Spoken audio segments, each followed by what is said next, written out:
नमस्कार। One India Hindi की खास पेशकश रन बांकुरे में आपका स्वागत है। मैं हूं विकास कुमार। देश का एक वीर योद्धा, एक वीर सिपाही, एक वीर जवान, एक वीर पर्वतारोही दुनिया छोड़कर हमेशा हमेशा के लिए चला गया। वो योद्धा जिसने सियाचिन को दुश्मनों के हाथ में जाने से बचाया, वो सिपाही जिसने अपनी निगहबानी से दुश्मनों की हरकतों से देश को आगाह किया, वो जवान जिसने दुश्मनों से न सिर्फ लोहा लिया बल्कि उसे खदेड़ कर दुनिया की सबसे ऊंची रण क्षेत्र पर कब्जा कर लिया। आज देश का वो सपूत हमेशा हमेशा के लिए चला गया। हम बात कर रहे हैं रिटायर्ड कर्नल नरेंद्र बुल की। जी हाँ, उन्हें पर्वतारोहण में उनके अदम्य हौसलों के कारण उन्हें बुल निकनेम दिया गया था। कर्नल नरेंद्र ने दुनिया की सबसे दुरूह से दुरूह चोटी को फतेह किया था।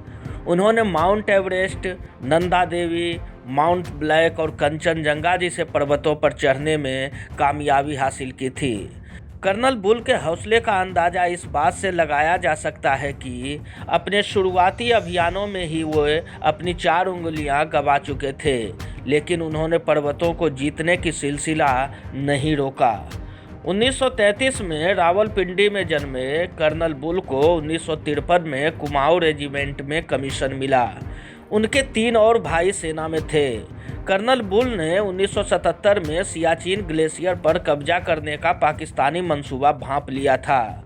उनकी रिपोर्ट के आधार पर ही तत्कालीन पीएम इंदिरा गांधी ने सेना को ऑपरेशन मेघदूत चलाने की इजाज़त दी। इसके बाद सेना ने पूरे सियाचिन पर कब्जा बरकरार रखा।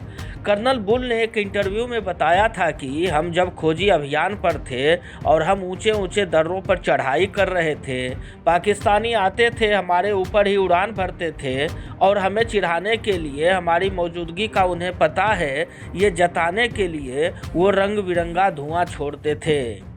हमारे पास हथियार नहीं थे, जिससे हम काफ़ी डरे हुए भी थे, लेकिन पाकिस्तानी सेना इस बात का अंदाज़ा नहीं लगा सकी कि हम सियाचिन ग्लेशियर के सबसे अहम सालतोरो रेंज पर कब्जा जमाने जा रहे हैं। सालतोरो रेंज सियाचिन का वो सबसे अहम रेंज है जिस पर कब्जे का मतलब है पूरे सियाचिन पर कब्जा। दरअसल पश्चिम में पाकिस्तान और पूर्व में चीन से लगने वाले इस अहम क्षेत्र पर भारत का नियंत्रण है। कर्नल नरेंद्र कुमार के नेतृत्व में भारतीय सेना ने सियाचिन के दर्रों को नाप लिया और इस ग्लेशियर, जो कि दुनिया का सबसे ऊंचा और दुर्गम क्षेत्र है, उस पर भारत का कब्जा बरकरार रहा। कर्नल नरेंद्र बुल की इसी वीरता को याद करते हुए पीएम मोदी ने उनके निधन पर शोक व्यक्त किया। उन्होंने ट्वीट कर लिखा कि एक अपूरणीय क्षति। कर्नल नरेंद्र बुल कुमार ने असाधारण साहस और परिश्रम के साथ राष्ट्र की सेवा की। पहाड़ों के साथ उनका विशेष बंधन याद किया जाएगा। उनके परिवार और शुभचिंतकों के प्रति संवेदना। ओम शांति। इस खबर में फ़िलहाल इतना ही। तमाम अपडेट्स के लिए बने रहिए वन इंडिया के साथ।